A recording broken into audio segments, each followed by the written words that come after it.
Hello everyone. My name is Alex, and welcome to English Listening Practice Hub. Today we are going to learn English through one of the greatest stories in history.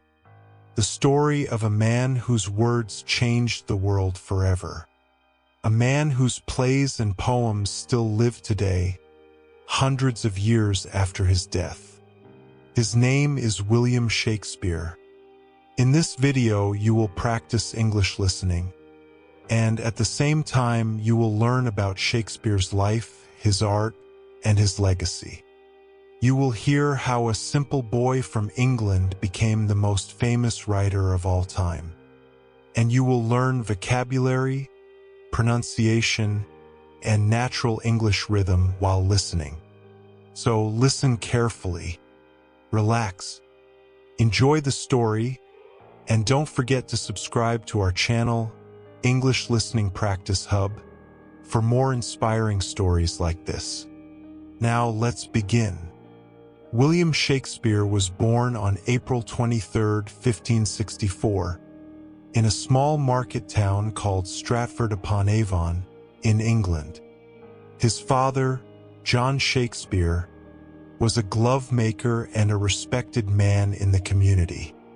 His mother, Mary Arden, came from a farming family. William was the third of 8 children. Life was simple, sometimes difficult, but full of community and family. As a boy, William probably attended the local grammar school. There, he learned Latin, reading, writing, and classical stories from ancient Rome and Greece. The school was strict, but it gave him something important: a love for words, rhythm, and storytelling. He loved listening to stories told by travelers in the market square. He loved watching actors who visited his town to perform. At that time, theater was not just entertainment. It was a window to the world. It showed life, dreams, love, and tragedy. Little did anyone know that one day, this quiet boy from Stratford would become the man who defined all of that.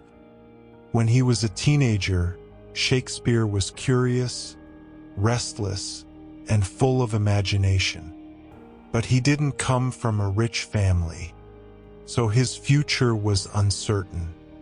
He didn't go to university. Instead, he began working and learning from life itself.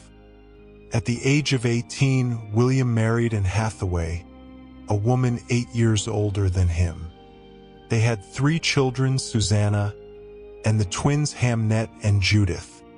Family life was not easy. Money was often short. We don't know exactly what jobs Shakespeare did during these early years, but we know he was ambitious. He wanted more. In the 1580s, something happened that changed everything. William left Stratford and moved to London, the capital of England. No one knows exactly why. Maybe it was for work. Maybe it was to follow his dreams. Maybe it was just destiny. London was a noisy, crowded city full of opportunities. There were theaters, markets, nobles, and travelers from all over the world. It was a place where a man with talent and courage could make a name for himself.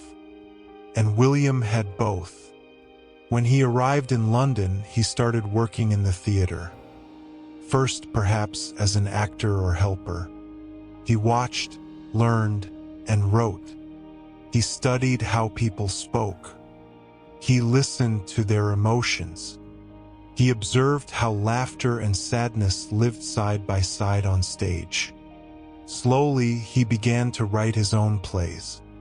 At first, they were small works, but the audience loved them. They were full of energy, humor, and truth. He wrote about kings and common people, lovers and dreamers, murderers and fools. He captured every color of human life. By the early 1590s, William Shakespeare's name was becoming famous in London. He was not just a writer, he was a storyteller of the soul. He understood people better than most. He could turn simple words into emotions. And soon, he would write the plays that would make him immortal. Lesson from this part: greatness often begins in small places. Even the world's most famous writer started as a curious boy with a dream and a pen. When William arrived in London, the city was alive with noise and ambition. It was a time of great change in England. Queen Elizabeth I was on the throne.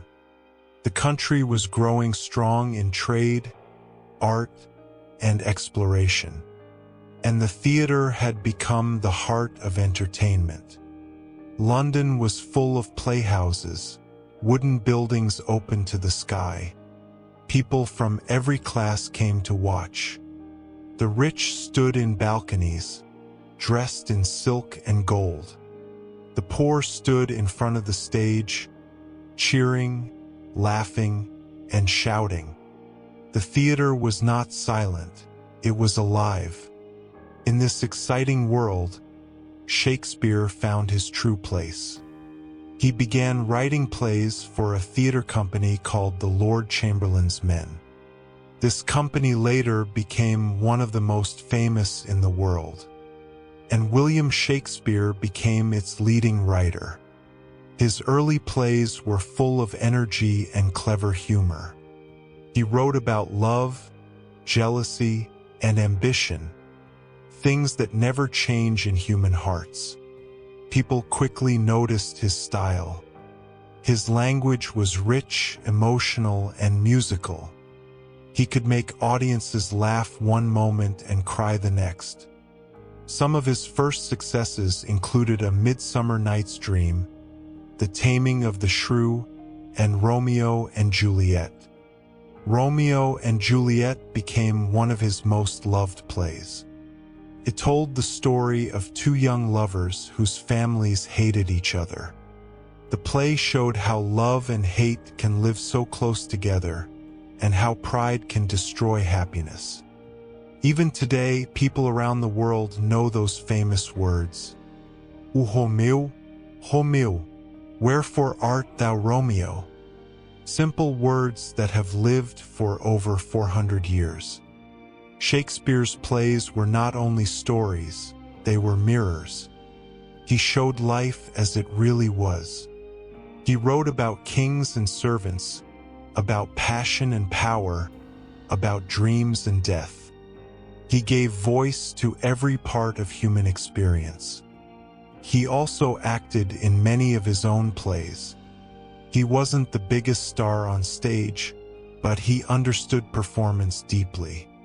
He knew how words sounded in the mouth, how silence could move an audience, how emotion could rise from a single pause. In 1599, with his theater company, Shakespeare helped build a new playhouse on the south bank of the River Thames. It was called the Globe Theatre. It was round like the world itself, open to the sky with a wooden stage that reached into the crowd. Thousands came to see his plays performed there. The Globe became the home of his genius. His plays were popular not only with common people, but also with nobles and even the Queen. Queen Elizabeth loved theater. She invited Shakespeare's company to perform at her court. He became famous, respected, and wealthy, something very rare for a writer in that time. But fame never stopped him from working. He kept writing year after year. He wrote comedies, tragedies, histories, stories that captured every shade of human emotion. Each play was different, but all shared the same truth. Life is beautiful and painful at the same time. Around the early 1600s, he wrote Julius Caesar, Hamlet, Othello, and King Lear, masterpieces that changed literature forever. In Hamlet, he wrote one of the most famous lines in all of English. To be or not to be, that is the question. A simple sentence that asks the deepest question of all, why we live and why we suffer. He gave us characters who still feel alive today. Hamlet's doubt, Othello's jealousy, Macbeth's ambition, and Romeo's love. They are not just from history, they are us. By this time, Shakespeare was not just a playwright. He was a poet of the soul, a master of emotion, a man whose imagination reached beyond his century. His plays traveled through time. They were translated, performed, studied, and loved all over the world. People came to the globe not only to watch stories, but to experience something greater themselves. Shakespeare showed them their dreams and fears in words they could never forget. But fame brought pressure too. He was always writing, always expected to create something new. He had to balance business, performance, and art. Yet he never lost his rhythm. Every new play carried his heartbeat. Lesson from this part: success is not about luck. It is about learning, listening, and daring to dream bigger every day. Shakespeare became a legend not because he was born great, but because he never stopped creating. The dark years and the power of tragedy. By the early 1600s, William Shakespeare was a man at the height of his fame. He was known across London as the greatest playwright of his time. Crowds filled the Globe Theatre every week to watch his words come alive. He had money, respect, and artistic freedom. But the world around him was changing, and so was he. In 1603, Queen Elizabeth I died. She had been the heart of an era, strong, intelligent, and full of love for the arts. Her death marked the end of the Elizabethan age. Her successor, King James I, continued to support Shakespeare's company, which was now called the King's Men. But the tone of Shakespeare's writing began to change. The light comedies and romantic tales of his early years were replaced by darker, deeper stories. He began exploring fear, guilt, madness, and fate. He seemed to be asking bigger questions about life, death, and the meaning of power. His plays from this period are now called the tragedies, and they are among the greatest works ever written. The first of these great tragedies was Hamlet. It tells the story of a prince whose father is murdered, and who must face betrayal, doubt, and revenge. Hamlet's famous question, "To be or not to be, that is the question," is not just a line of poetry. It is a reflection of human pain. It asks why we live when life hurts so much. It became one of the most powerful moments in literature. Then came Othello, a story of jealousy and manipulation. Othello is a soldier, brave and noble, but destroyed by lies.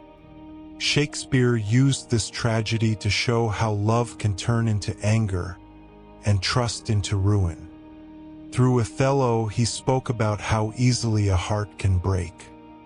Next came King Lear, a tale of an old king who gives away his kingdom to his daughters and loses everything, including his sanity.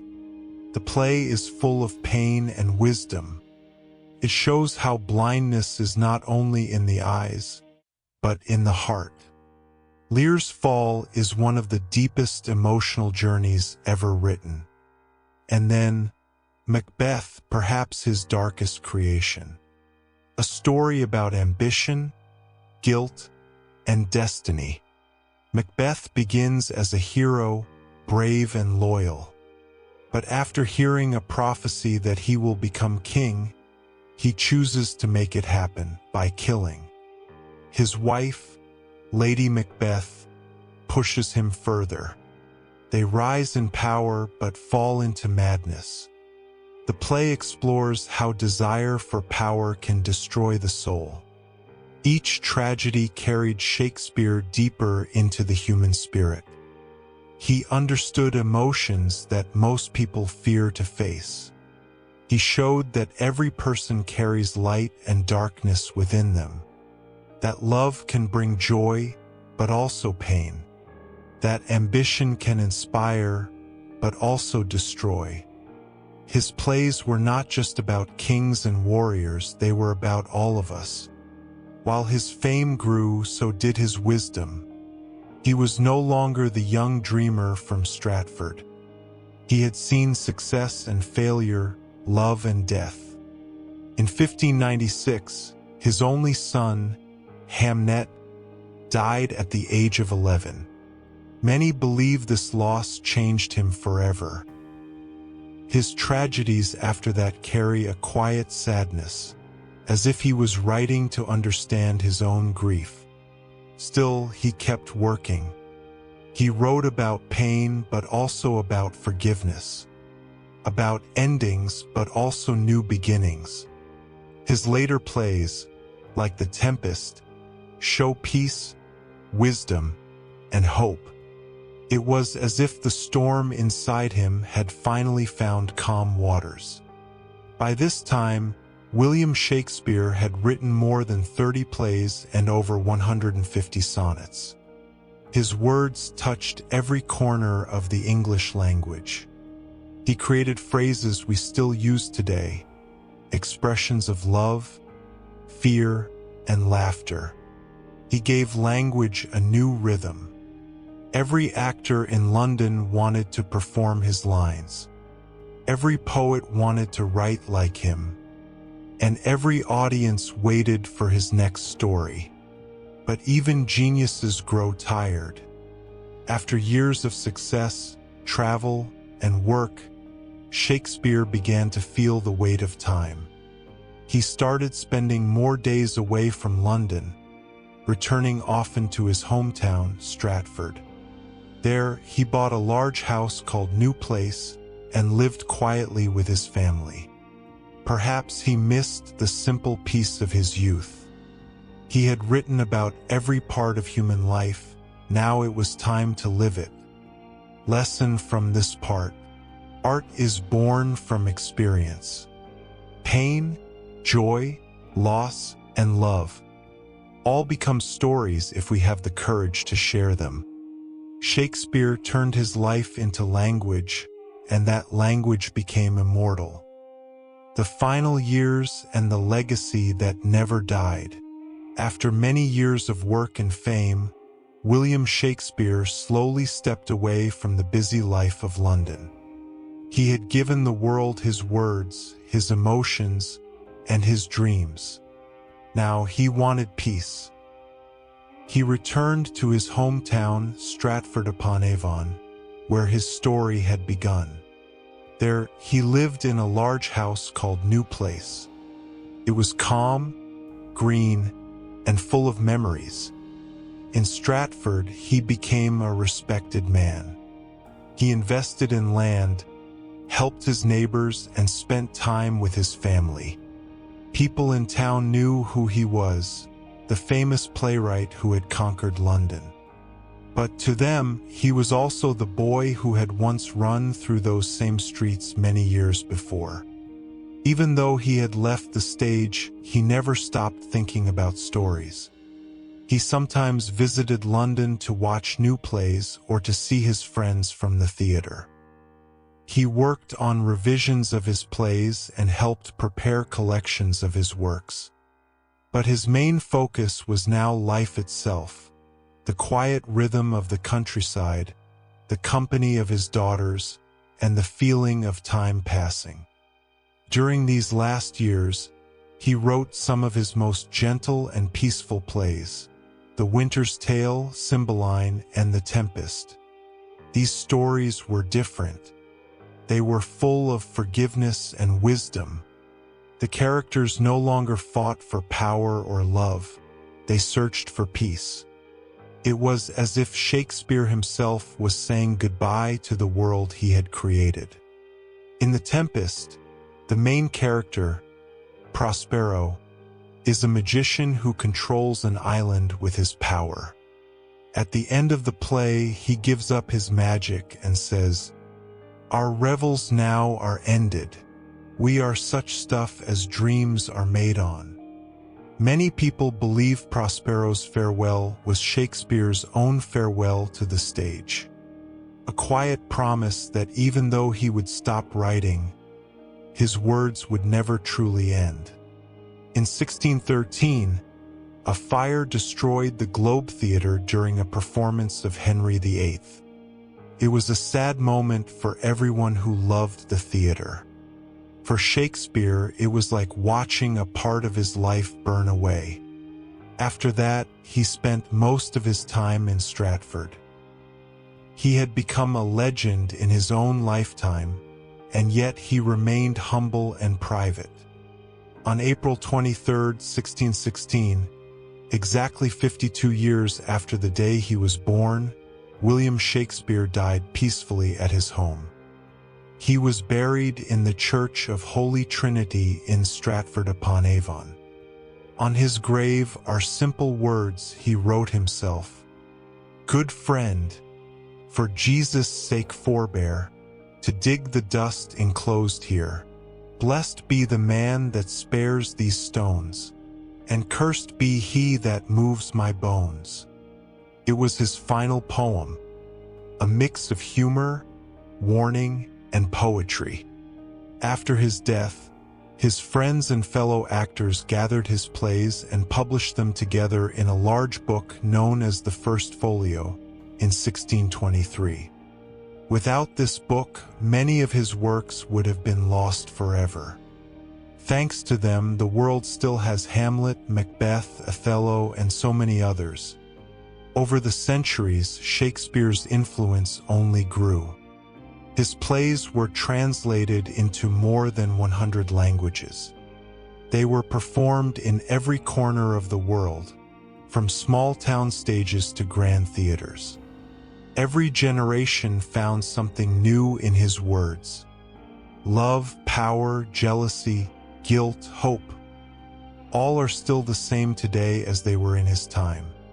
Writers, poets, and filmmakers continue to learn from him. His stories became movies, books, operas, and songs. Even modern phrases like "break the ice," "heart of gold," and "wild goose chase" came from his writing. Shakespeare didn't just write plays, he helped shape the English language itself. More than 400 years later, his words still speak to us. They tell us that human nature never really changes. We still love, hate, dream, and fear just like the characters he created. He wrote not for kings or scholars, he wrote for everyone. That is why he still lives in classrooms, theaters, and hearts around the world. William Shakespeare once wrote, "The web of our life is of a mingled yarn, good and ill together." He understood that life is never only light or dark, it is both. And in that truth lies beauty. His life reminds us that greatness comes not from birth or wealth, but from imagination, courage, and the ability to feel deeply. Lesson from this story: even after centuries, words can still move people. What we create with honesty and heart can outlive us. Shakespeare's pen may have stopped, but his voice never did. Thank you for listening to this English story. You just practiced your English by hearing the life of the world's greatest writer, William Shakespeare. You learned new vocabulary, real pronunciation, and natural rhythm while discovering the history of art and imagination. If you enjoyed this lesson, please subscribe to English Listening Practice Hub. Click the like button and turn on the bell so you never miss another story. Keep learning, Keep listening. And remember, words can change the world. They already did. Lessons, inspiration, and English practice reflection. So now, you have listened to the story of William Shakespeare.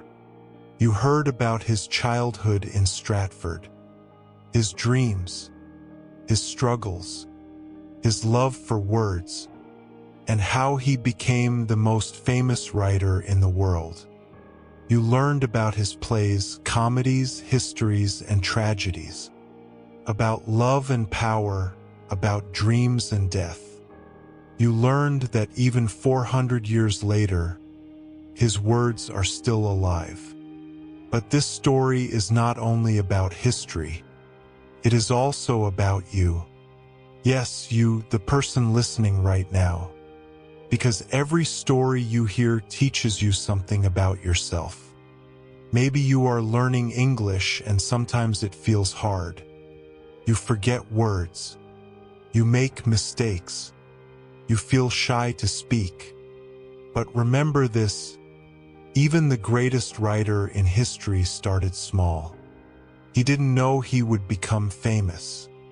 He didn't even go to university. He just listened, learned, and practiced every day. He failed, but he never stopped writing. That is the secret of progress. You keep going. When you listen to stories like this, you are not just learning English.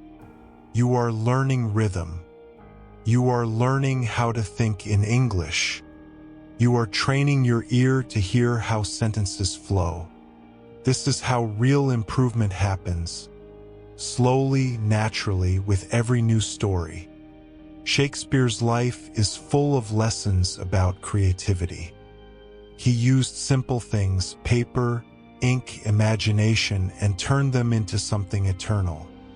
He didn't wait for the perfect time. He didn't need a big plan. He just started. That's what you can do with your English too. Start speaking. Start writing. Start thinking in English even if it's not perfect. Perfection will come later. Courage comes first. One of the best things you can learn from Shakespeare is how he observed people. He didn't write about fantasy worlds, he wrote about life. He watched how people loved, lied, cried, and laughed. He listened to emotions, and that made his writing real. When you learn English, try to do the same. Listen to how people talk. Notice their tone, their pauses, their laughter. That is real language. Grammar is important, but emotion gives it life. Let's remember some of his beautiful ideas. He said, "All the world's a stage, and all the men and women merely players." He meant that life is like a play. Every person has a role. Sometimes we play the hero. Sometimes we play the fool. Sometimes we laugh, sometimes we cry. But the show must go on. What can we learn from that? We learn that life is always moving. We can make mistakes and still continue. We can change our roles. We can grow, learn, and start again. In another play, he wrote, "The better part of valor is discretion." That means true bravery is not just about fighting. It is about knowing when to stop, when to be wise. Shakespeare teaches us that words are powerful weapons. Use them with care. Use them to heal, not to hurt. He also wrote about love more beautifully than anyone else. In Sonnet 116, he said, "Love is not love which alters when it alteration finds." He meant that real love does not change when life becomes difficult. Stay strong, patient, and kind. That is not just about romance. It is also about love for learning, love for dreams, and love for yourself. Maybe that is the biggest message of all. to love what you do, to love learning even when it's slow, to love mistakes because they are signs of effort, to love progress because every step counts. So, as you listen to the story, try to feel the rhythm of English. Notice the pauses, the emotions, the rise and fall of words. Repeat sentences out loud. Shadow the voice. That's how you build confidence. Because English is not just a language, it's a music. And the more you listen, the more fluent you become. William Shakespeare built his art one word at a time. You can build your English the same way. One word, one sentence, one story at a time. He left us more than plays. He left us a way of seeing life through curiosity, empathy, and imagination. He believed that stories can change hearts. And he was right. You just listened to his story. Now it is your turn to write yours. Lesson from this part. Every story you hear is also a mirror. It shows you who you are and who you can become. Keep learning, keep listening, and let your words shape your world. Why Shakespeare still matters today. Even though William Shakespeare lived more than 400 years ago, his words still walk among us today. They live in books, in films, in songs, and in the way people speak English. Every day, somewhere in the world, someone says his words without even knowing they are his. Phrases like, "Love is blind," "Break the ice," and "The world's mine oyster," all came from his imagination. But why does he still matter so much? Why are we still talking about a man who lived in the 1500s? It's because Shakespeare didn't write only for his time. He wrote for all time. His stories are not just about kings and queens.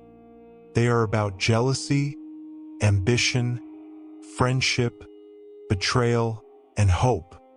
They are about every emotion that makes us human.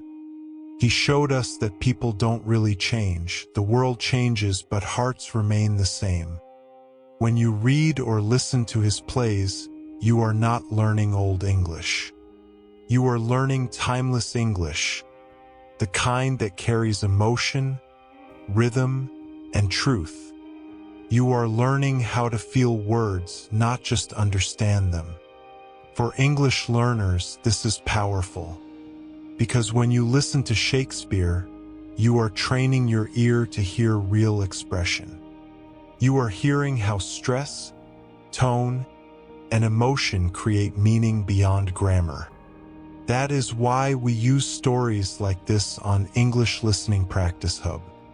You are not just memorizing words, you are connecting with how language lives. Think about it. Shakespeare was writing in a world without microphones, screens, or social media. And yet, his words traveled through centuries. Why? Because they were honest. Because they spoke to the heart. That is what great language does. He taught us that every word has power. Power to move, to inspire, to hurt, to heal. When he wrote, he used that power carefully, shaping every sentence like music. That is also how you can grow your English. Not by rushing, but by listening. By feeling the beat of language. Let's look at how his lessons can help you today. Lesson 1. Observe. Shakespeare's gift came from watching people. He studied how they walked, how they talked, how they loved. When you learn English, do the same. Watch people speak. Listen to movies, songs, conversations. Notice rhythm and emotion. That's how you develop real fluency. Lesson 2. Imagine. He used imagination to build worlds with words. When you learn English, use imagination too. Don't just translate, visualize. See the picture in your mind. Feel the meaning before you speak it. Lesson 3: Express. Don't be afraid to express yourself. Even if your English is not perfect, your feelings are real. Speak from the heart. That's what makes communication beautiful. Shakespeare wrote that the fool doth think he is wise, but the wise man knows himself to be a fool. It means that wisdom begins with humility. When you learn a language, stay curious. Ask questions. Be brave enough to not know. That's how you grow. Another timeless message from him is about dreams. In The Tempest, he said, "We are such stuff as dreams are made on." It reminds us that imagination shapes reality. What you dream, you can create. If you dream of speaking English fluently, you will. It starts here, with your ears, your heart, and your daily practice.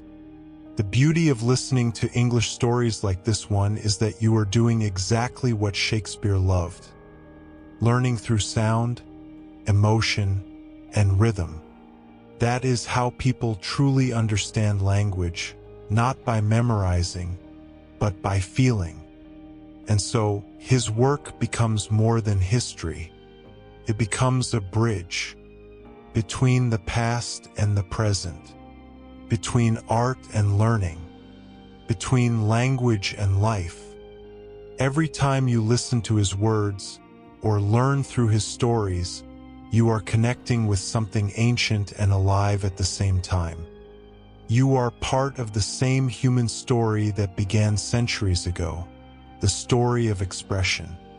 So, keep listening, keep practicing, keep discovering. Because the more you understand stories like Shakespeare's, the more you will understand English and yourself. Lesson from this part: language is more than grammar and vocabulary. It is emotion, music, and life. And the best way to learn it is to live it. How to learn English through stories like this.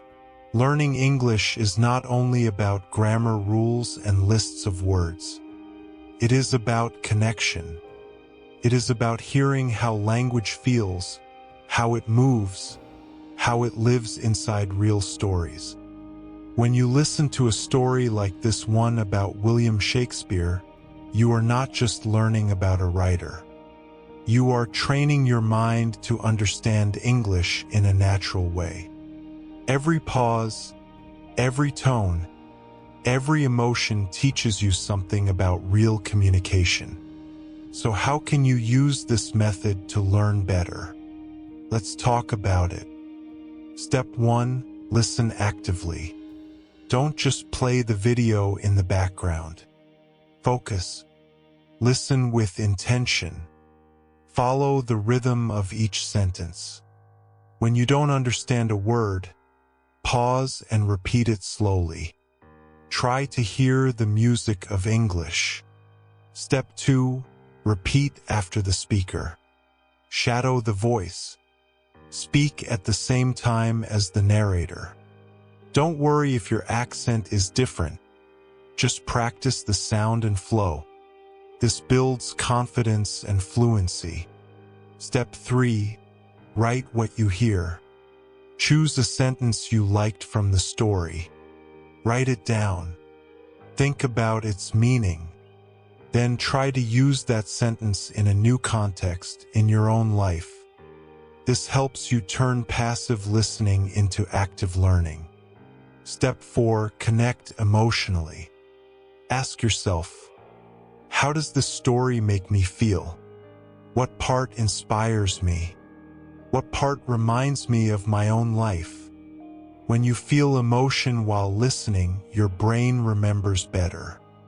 That is why story-based learning works so well. Because it speaks to your heart, not just your mind. You can use this method with any story. Listen to biographies, podcasts, films, or audiobooks.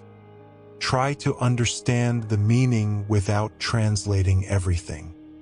Over time, your brain will start to think in English. Remember, even Shakespeare learned language by listening. He listened to the market, to actors, to the streets of London. That is how he captured the voice of the people. You can do the same. Listen to the world around you in English songs, videos, stories, and let it shape your understanding. Let's look at why stories help you remember better. When you learn from a list, your brain forgets quickly. But when you learn from a story, your brain creates connections. You see images, feel emotions, and hear sounds. These connections make memory stronger. That's why after listening to this video, you might still remember phrases like "all the world's a stage" or "to be or not to be." Those lines stay with you because they carry meaning and feeling. So, make story-based listening a daily habit. Even 10 minutes a day is enough to train your ear and build confidence. It doesn't matter if you don't understand every word. What matters is that you keep listening. Keep feeling the language. Here are a few tips to keep you motivated. Set a small goal each week. For example, listen to one story and learn 5 new expressions. Speak out loud while listening. It activates your memory. Don't be afraid to pause and repeat. Repeating is not a sign of weakness. It is how you get stronger. And most importantly, enjoy the process. If you enjoy what you learn, you will learn faster. Shakespeare once wrote, "Joy delights in joy." It means that happiness grows when you find joy in what you do. Find joy in learning English. Let stories be your teacher. The more you listen, the more your ear will understand the music of the language. One day you will notice that English feels natural, like a voice you always had inside you. And when that day comes, remember this moment. Because this is where it started, with a story, a voice, and your decision to listen. Lesson from this part: practice with patience, listen with heart, learn with joy. That is the Shakespeare way, and it can be yours too. You've now reached the end of this long journey, the life of William Shakespeare. From a small town in England to the greatest stages of history, you have followed his path. You listened to how a curious boy became a master of language.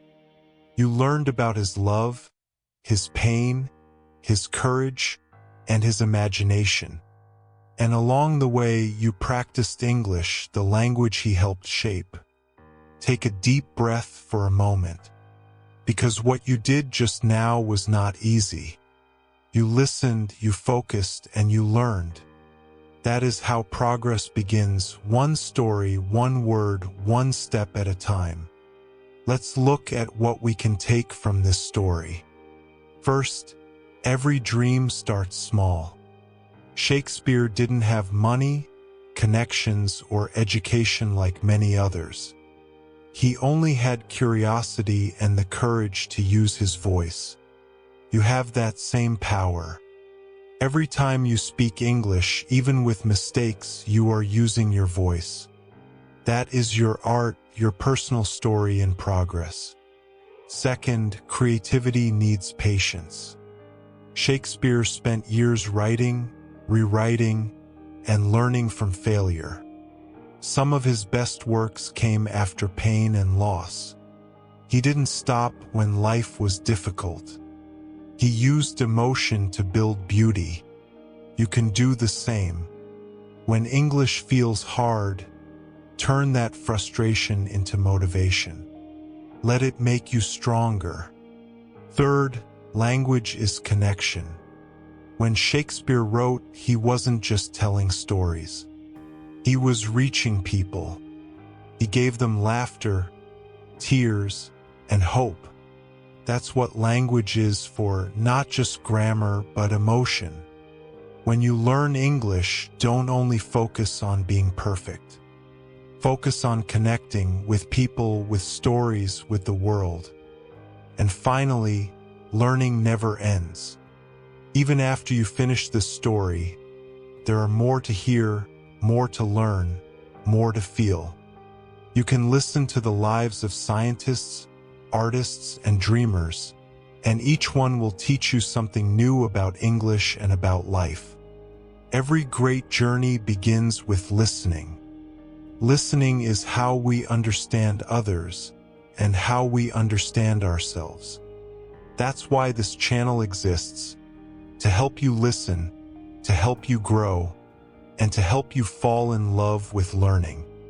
So, if this story inspired you, take a moment to thank yourself, because you showed dedication. You gave your time to improve. You made your English stronger today. Now it's time for a promise. Promise yourself that you will keep learning, not for grades, not for perfection, but for growth. Promise that you will listen a little more every day, that you will speak without fear, that you will keep dreaming just like Shakespeare did. He once wrote, "The meaning of life is to find your gift. The purpose of life is to give it away." Maybe your gift is your voice, your curiosity, your kindness, or your creativity. Whatever it is, don't hide it. Share it, because the world needs stories, and yours might be the next one. Lesson from this final part: greatness is not born. It is built word by word, day by day, with patience and love.